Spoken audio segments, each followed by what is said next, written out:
विश्वनाथ भगवान की जय, महाकालेश्वर भगवान की जय, ओंकारेश्वर भगवान की जय, गोविंदेव भगवान की जय, वरेश्वर महादेव की जय। हर हर महादेव, हर हर महादेव, हर हर महादेव। भगवान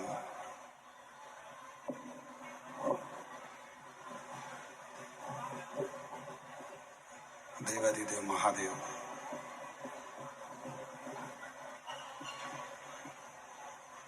भगवान शिव,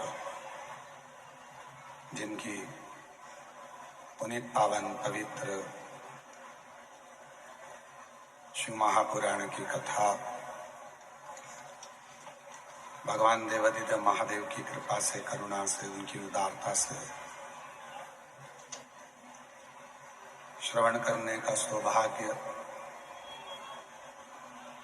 आप और हमको प्राप्त हुआ है। बड़े भाग्यशाली हैं सभी शिव भक्त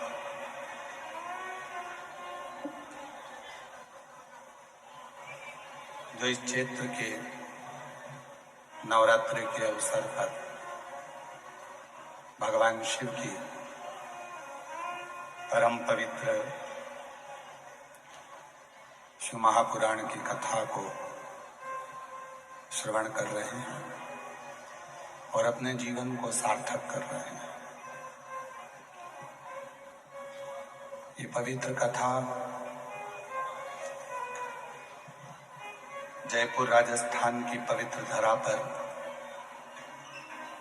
आज छठे दिवस में प्रवेश कर रही है। कथा का छठा दिवस शिवरात्रि का दिन माना जाता है और आप सभी को आज कथा की शिवरात्रि की बधाई हो। बहुत बहुत कथा में जयपुर परिवार सेवा ट्रस्ट के तत्वाधान में मुख्य व्यवस्थापक श्री अखिलेश शास्त्री जी, श्री मनोज पांडे जी एवं कार्यक्रम के संरक्षक श्री सत्यनारायण बेरीवाल परिवार, मुख्य यजमान श्री घनश्याम रावत जी, श्री राकेश रावत जी मानपुर वाले, कार्यक्रम के संयोजक श्री जुगल डेरेवाले जी, श्री रघुनारायण अग्रवाल जी, सह यजमान श्री नरेंद्र हर्ष परिवार एवं समस्त जयपुर परिवार सेवा ट्रस्ट, उत्सव यजमान मुकेश काका पार्षद जी, मनोज कुलावल जी, दीपक शर्मा गोल्यावाल जी, श्री गणेश शर्मा जी। एक बार सभी के लिए जोरदार ताली बजाकर साधुवाद वंदन, जिन्होंने इस पवित्र पावन शिव महापुराण की कथा को दिव्यता प्रदान करी एवं इस पवित्र कथा के मुख्य यजमान पद ग्रहण करा। मैं बेरीवाल परिवार को और रावत परिवार को बहुत बहुत साधुवाद देता हूं कि शिव की कृपा से आपने ये पवित्र अवसर प्राप्त किया।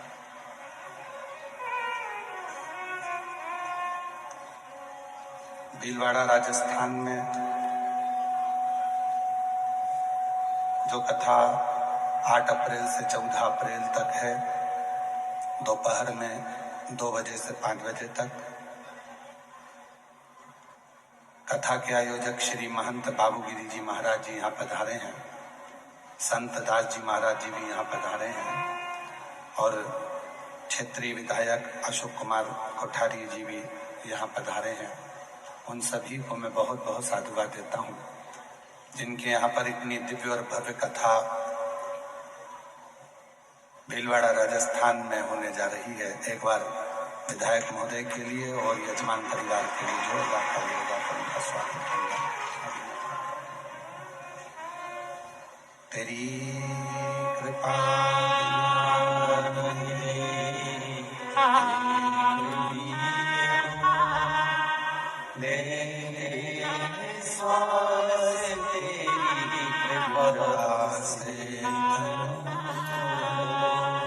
भगवान क्या करूं मैं राखड़े का चपटी भगोर में खजाना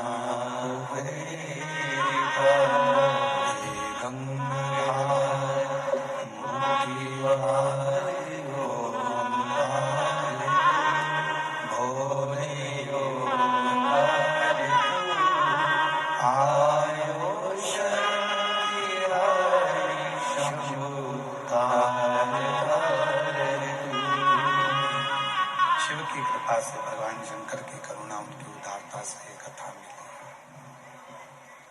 आज भगवान शिव की परम पवित्र पावनमय अवसर मानव शरीर को शिव के करीब में कैसे लेकर जाया जाए और ये मानव शरीर भगवान शंकर की विरल भक्ति कैसे करे।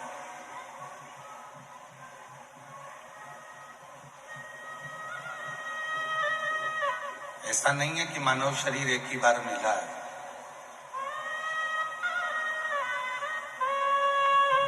ना जाने कितने कितने जन्म आपके हमारे हो चुके हैं।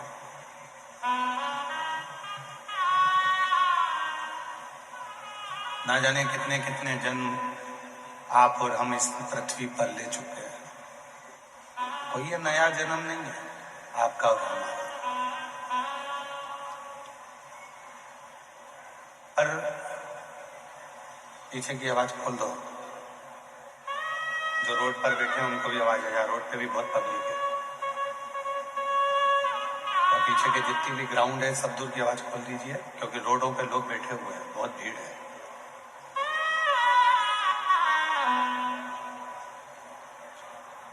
बार बार ये जन्म नहीं होता।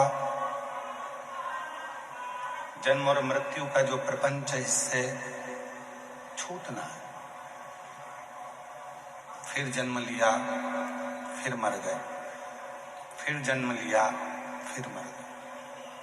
पुनरपि जननम पुनरपि मरणम के प्रपंच जो है इससे छुटकारा कैसे, इससे छूटा कैसे जाए। तो शिव महापुराण में स्वयं तमरुका जी ने चंचुला देवी से कहा कि मृत्यु लोक में, संसार सागर में केवल एक साधन है, वो है भगवान शंकर की भक्ति। तमरुका जी कहते हैं चंचुला देवी केवल संसार सागर में एक है, शिव की भक्ति। फिर वो वापिस मृत्यु लोक में जन्म नहीं देती है। शिव अपना बनाकर अपने चरणों में सदा सदा के लिए रख लेते हैं। सदा।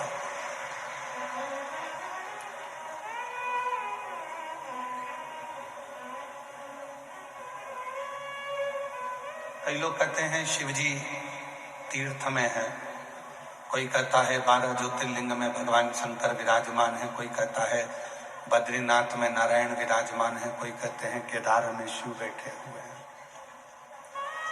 माना कि ये प्रत्येक भारत की भूमि पर जो तीर्थ हैं यहाँ परमात्मा निवास करता है।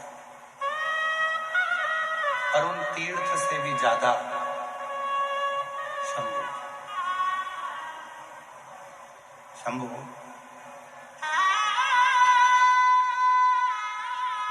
और उन तीर्थ से भी ज्यादा परमात्मा यदि कहीं निवास करता है तो वो आपके दिल में निवास करता है, आपके हृदय में निवास करता है।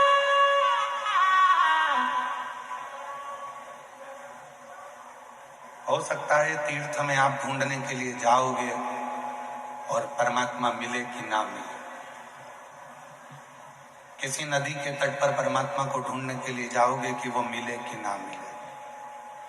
किसी सरोवर के तट पर परमात्मा को ढूंढने के लिए जाओगे कि वो मिले कि ना मिले। पर इतना विश्वास अपने अंदर बनाकर रखना कि जिस दिन तुम अपने ही घर में रहकर अपने ही पास के शंकर जी के मंदिर में एक लोटा जल चढ़ाना प्रारंभ करोगे तो तुम्हें 365 दिन तो दूर की बात है, 65 दिन भी दूर की बात है, 5 दिन में ही एक ना एक दिन शिव अपनी साक्षीकरण दे देगा, शिव अपना दर्शन देगा।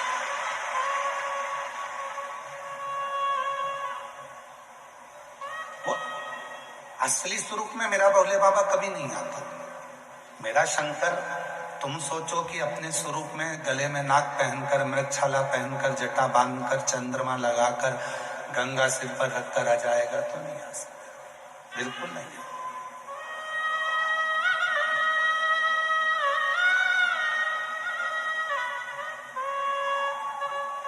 जो कहते हैं कि सिर पर गंगा रखकर भगवान शंकर आएंगे और मुझे दर्शन देंगे, नहीं देगा।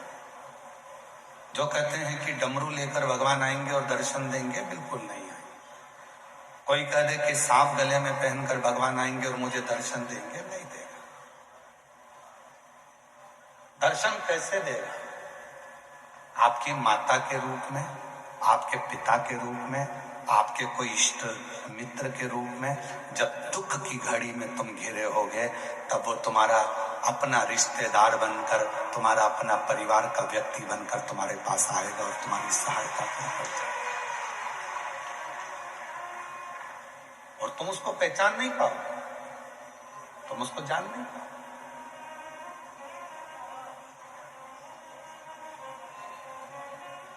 जैसे जीते जी अपने माँ बाप को नहीं पहचान पाते, जैसे जीते जी अपनी पत्नी को, अपने पति को, अपने रिश्तों को नहीं जान पाते, उसी तरह तुम परमात्मा को नहीं पहचान पाते।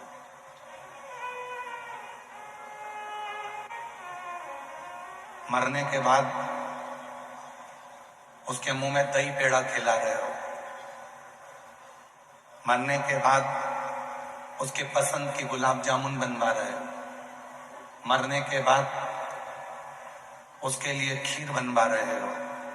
अगर वो जिंदा था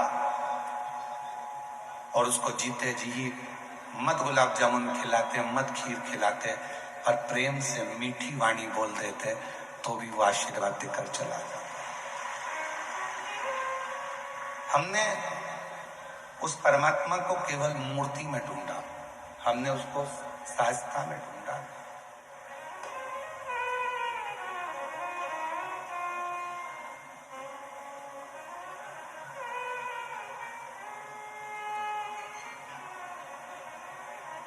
प्रत्येक जीव में, इसलिए शिव महापुराण की कथा कहती है कंकर में शंकर है। ये जो शब्द निकला है कंकर में शंकर है, ये पहले लोग नहीं निकालते थे। अब दुनिया के लोगों को समझ में आ गया कि कंकर में शंकर है। आप कहीं पर भी बैठकर एक कंकर उठाकर भी उसको शिव मानकर उससे अपने दिल की बात कहते हो तो वो सुन लेता है, वो सुनता है। कंकर में शंकर, प्रत्येक जीव में परमात्मा, प्रत्येक जीव। हमारे निखिलेश जी एक भजन की लाइन बड़ी सुंदर गुनगुनाते हैं कि फूलों में ढूंढा तुझे, फूलों में ढूंढा तुझे,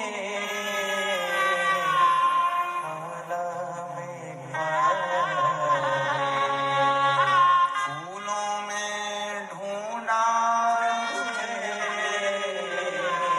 कलियों में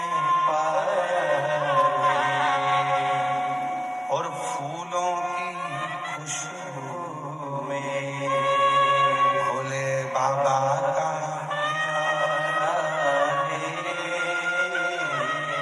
हम जगत में उसको ढूंढ रहे हैं, हम हर जगह पर उसको जाकर ढूंढ रहे हैं, पर उसका ठिकाना तो खुशबू में है, सुगंध।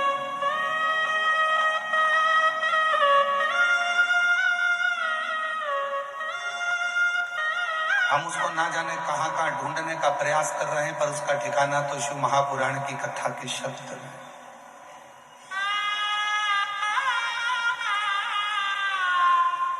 जो लोग सीहोर आते हैं कंकर शंकर की पूजन करने के लिए, रुद्राक्ष लेने के लिए, हम उनसे एक बात कहते हैं, यहां से लेकर जाना तो दिल से लेकर जाना, ये समझकर लेकर जाना कि तुम्हारा शिव तुम्हारे साथ जा रहा है और तुम्हारा दुखड़ा हरने के लिए जा रहा है, तुम्हारी तकलीफ हरने के लिए जा रहा है, तुम्हारा कष्ट हरने के लिए। यहाँ कई माताएं ऐसी बैठी हैं जो अपने साथ में कंकर शंकर को लेकर चलती हैं। कई बैठी होंगी जिनकी प्लेट में, कटोरी में कंकर शंकर विराजमान। कई माताएं, कई भाई, कई जीजी, कई जीजा, कई बेटियां, कई बेटा, कई मेरे बुजुर्ग माँ बाप ऐसे बैठे हैं जिनके गले में रुद्राक्ष पड़ा हुआ है। एक रुद्राक्ष उसके गले में पड़ा है, उसको क्या लगता है कि मेरे गले में रुद्राक्ष है, और शिव महापुराण की अगर विद्येश्वर संहिता को पढ़ा जाए तो स्वयं शंकर पार्वती जी से कहते हैं कि ये रुद्राक्ष नहीं है, ये मेरा स्वरूप है, और जिसके गले में रहता हूं उसकी रक्षा का भार मेरे ऊपर रहता है, उसकी रक्षा का भार मेरे ऊपर। ये केवल रुद्राक्ष नहीं है, ये मेरा प्रतिबिंब स्वरूप है, ये मेरा स्वरूप।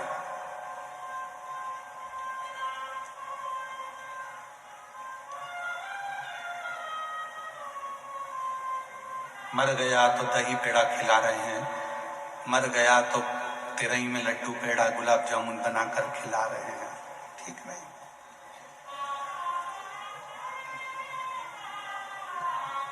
मर गया तो अस्थि की पूजन करी जा रही है, राख को भी पूजा जा रहा है। पर जिंदा था तो क्यों नहीं पूजा, जीवित था तो सम्मान क्यों नहीं दिया। कभी प्यासे को पानी पिलाया नहीं, फिर अमृत पिलाने से। कभी गिरते हुए को उठाया नहीं, बाद आंसू बहाने से। फिर बाद में नेत्रों से नीर बहाओ कि मैंने छोड़ दिया। जैसे जयपुर की इस पवित्र धरा पर शिव महापुराण की कथा चल रही है। आज कथा का छठा दिवस है। कल कथा सवेरे 8 बजे से 11 बजे तक जयपुर के इस पंडाल में हो जाएगी। टीवी पर 2 बजे से 5 बजे तक आएगी।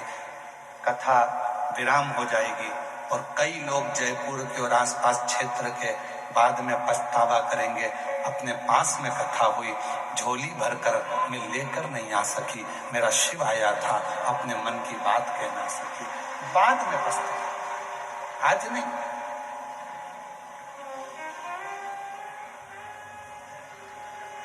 अभी तो आप आए हो बाबा से निवेदन करने के लिए, प्रार्थना करने के लिए, विनय करने के लिए, विनती करने के लिए, और उसको अपने दिल की बात करने के लिए, अपने मन का भाव, अपने मन का विचार करने के लिए।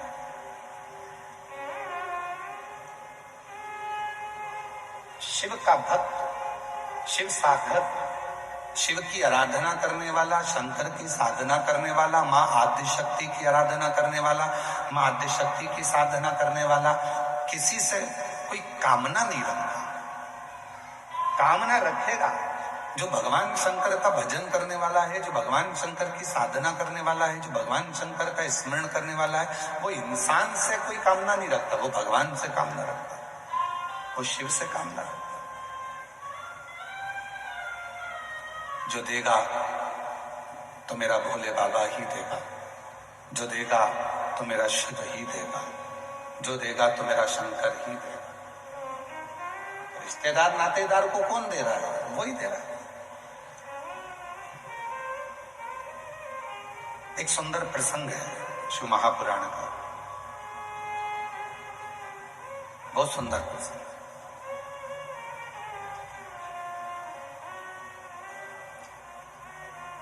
भगवान शिव माता सती को लेकर कुंभज ऋषि के आश्रम में कथा सुनने के लिए गए, कथा श्रवण करने के लिए।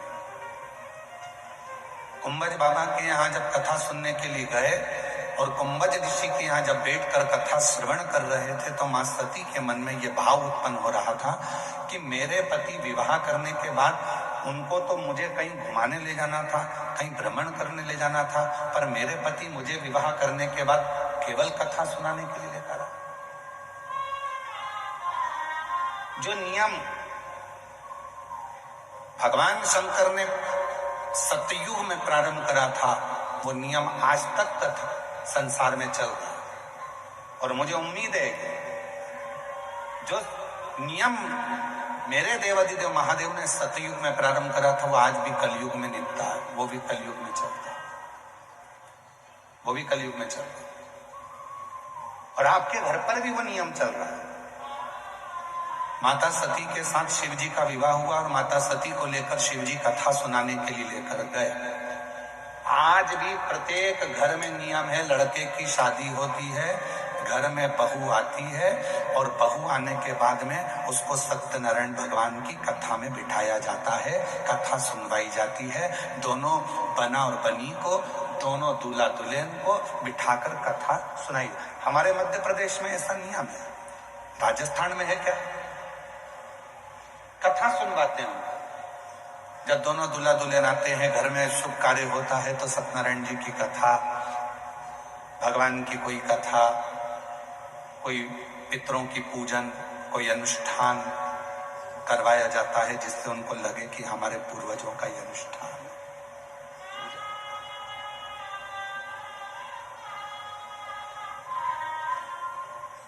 ले गए भगवान शंकर माता सती को कथा सुनने के लिए।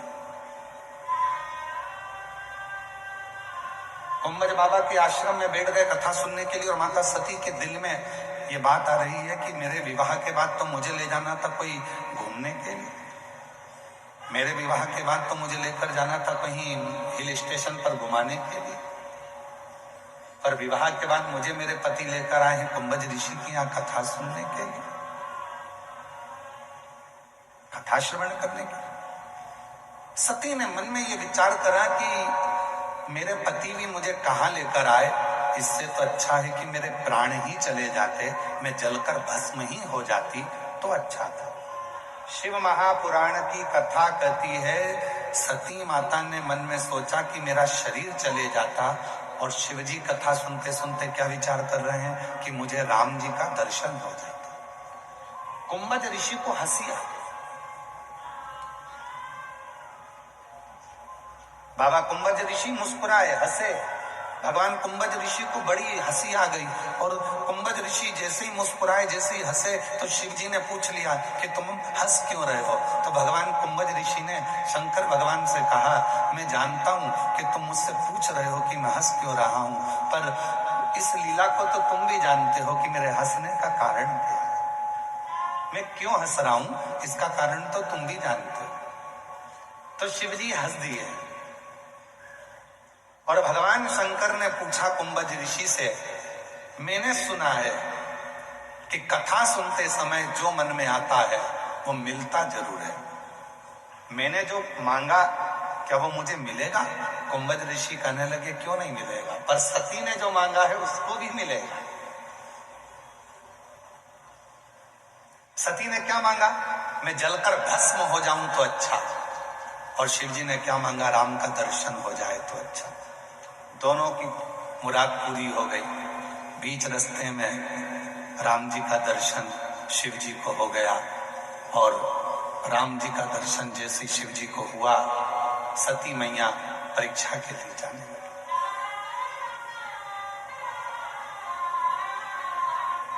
चलो बताओ, परीक्षा लेने के लिए कौन कौन गई थी? सती अकेली गई थी? शिव जी भी गए थे क्या? जम के तो बोलो नहीं। कौन गई? केवल अकेली सती परीक्षा लेने के लिए गई राम जी की। रो रहे थे, नेत्रों से नीर बह रहा था, आंख से आंसू बह रहा था। तो सती ने कहा, तुम इनको प्रणाम कर रहे हो, साधारण मनुष्य? शिव जी कहने लगे, ये साधारण मनुष्य नहीं, ये मेरे राम है जो मेरे दिल में बसते हैं, हृदय में बसते। पत्नी के लिए रो रहा है, अपनी पत्नी के लिए रो रहा है। परमात्मा कोई भगवान पत्नी के लिए रोता है? शिव जी ने कहा, ये तो सब लीला है। तुम्हारे मन में अगर थोड़ी सी भी खेद है तो परीक्षा लेकर आ जाओ। सती जी परीक्षा लेने चले। शिव जी से कहा, अब आओ सही जगह पर कथा के प्रसंग पर। इतनी कथा तो आपने रामचरितमानस में भी सुन रखी है, भागवत में भी सुन रखी है, पूरी पुराणों में सुन रखी है। अब सही प्रसंग पर अब आए। सती कह रही है, कथा सुनने अपन दोनों साथ आए, भ्रमण करने अपन दोनों साथ आए, कथा दोनों ने साथ सुनी, भोजन दोनों साथ करते हैं, घूमने दोनों साथ जाते हैं, तो परीक्षा लेने में अकेली क्यों जाऊं? तुम भी मेरे साथ चलो। मैं अकेली परीक्षा क्यों? शिव जी कहने लगे थे कि फालतू काम में मैं नहीं जाता। शंकर जी बोले, ये परीक्षा लेने के लिए मैं नहीं जाऊं, परीक्षा तुझे लेना है तू जा, संशय तेरे मन में है तू जा, मैं नहीं जाऊंगा, ये मेरे काम की चीज नहीं।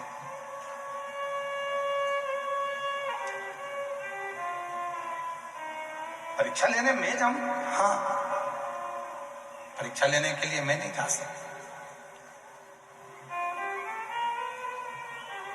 जाओ तुम परीक्षा लो।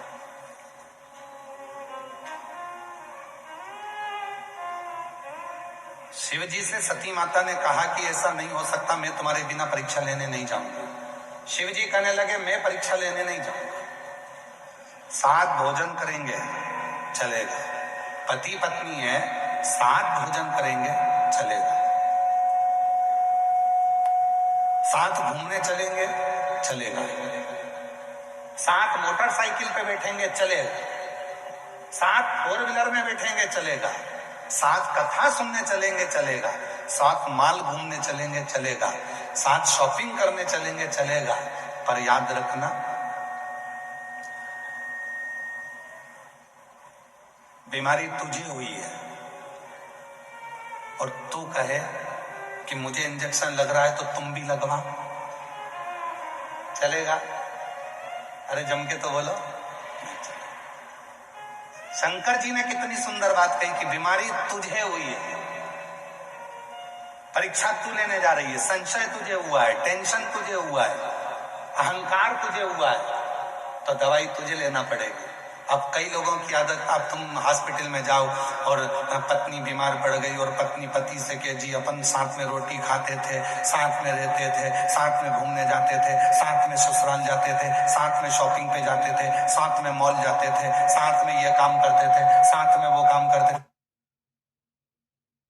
एक काम करो ना, जब साथ में रहते थे, साथ में भोजन करते थे, साथ में रोटी खाते थे, साथ में अपन पानी पीते थे, साथ में अपन सब काम करते थे, तो फिर एक काम करो कि मैं बीमार पड़ी हूं तो साथ में इंजेक्शन भी लगवा,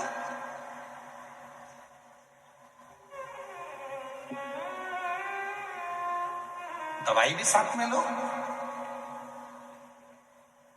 कितनी माताएं बैठी हैं जिनके पति साथ में इंजेक्शन लगवाते हैं,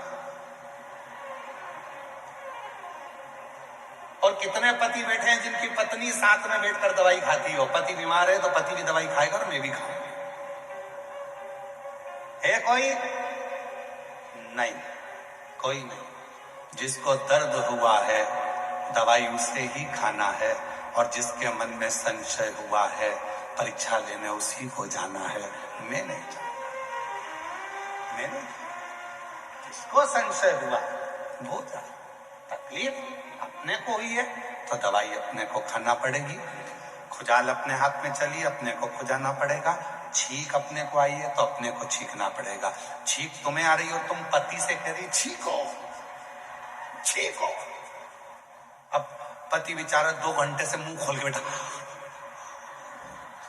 छींको, तो पति बोले मुझे छींक आई नहीं रही, तो मुझे तो आ रही है ना, तुम छींको।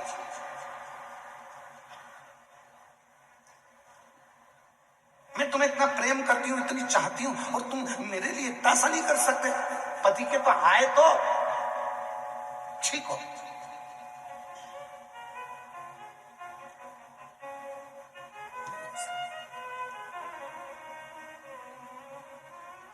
दर्द अपने को है तो दवा अपने को खाना है, कष्ट अपने को है, दुख अपने को है, तो एक लोटा जल चढ़ाने अपने को ही मंदिर जाना है, कोई दूसरा नहीं, कोई दूसरा। कई लोग कहते हैं तुम हमारे पास में आओ, हम तुम्हारे लिए ये वाला अनुष्ठान करेंगे और तुम एकदम ठीक हो जाओगे। हम शिव पुराण कहती है, हम शंकर पर विश्वास करने वाले, हम किसी के ऊपर भरोसा करने वाले नहीं, हम शिव पर भरोसा करने वाले।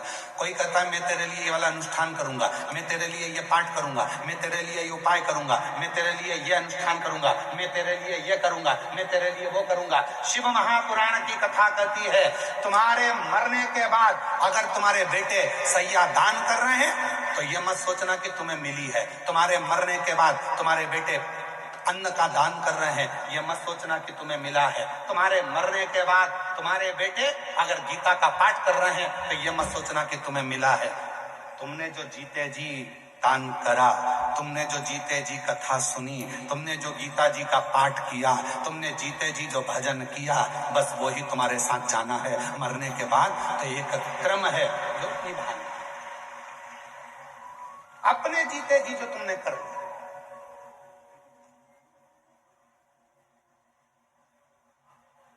मर गई अम्मा,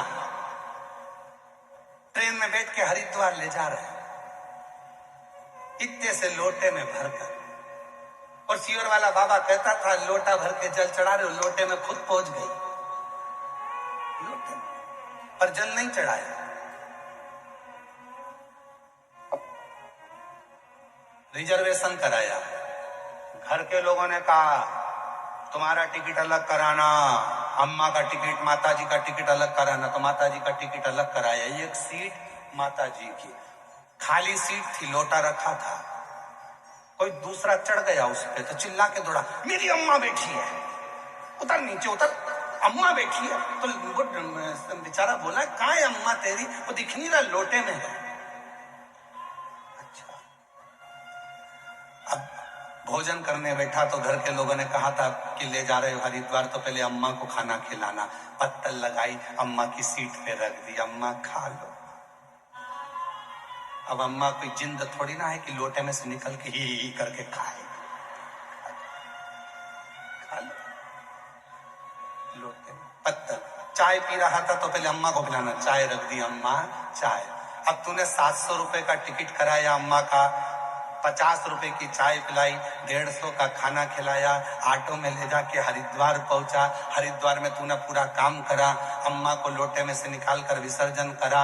यदि तूने 1000-1200 रुपए अम्मा के मरने के बाद खर्च करा और फिर गंगा जी में अस्थियां डाली, तो गंगा मैया भी बोली कि जीते जी कभी नहीं आई और मरने के बाद आई तो तेरे को तो नहीं तारूंगी, साइड में नल्ले में निकालूंगी, मेरी जल की धारा चलती है, मैं तुझे एक नल्ले में निकाल दूंगी, उधर साइड में टिका दूंगी तुझको, क्योंकि तू कभी जीते जी नहीं आई। और अगर बच्चे जीते जी जो भगवान शंकर पर विश्वास करते थे और तुमने अपना भरोसा पक्का रखा, तो जो तुमने 2000-1500 खर्च करे, अगर वो जीते जी तुम अपनी माता को हरिद्वार ले जाते, जीते जी स्नान कराते, जीते जी भोजन कराते, जीते जी चाय पिलाते, तो वो माँ जब आशीर्वाद देती तो कहती अब मुझे मरने के बाद जाने की जरूरत नहीं, मेरा बेटा मुझे जीते जी लेकर आ गया।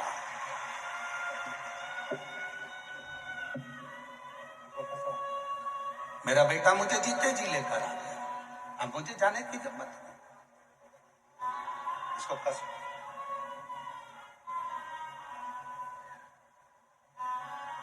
मेरा बेटा। और कभी प्यासे को पानी पिलाया नहीं,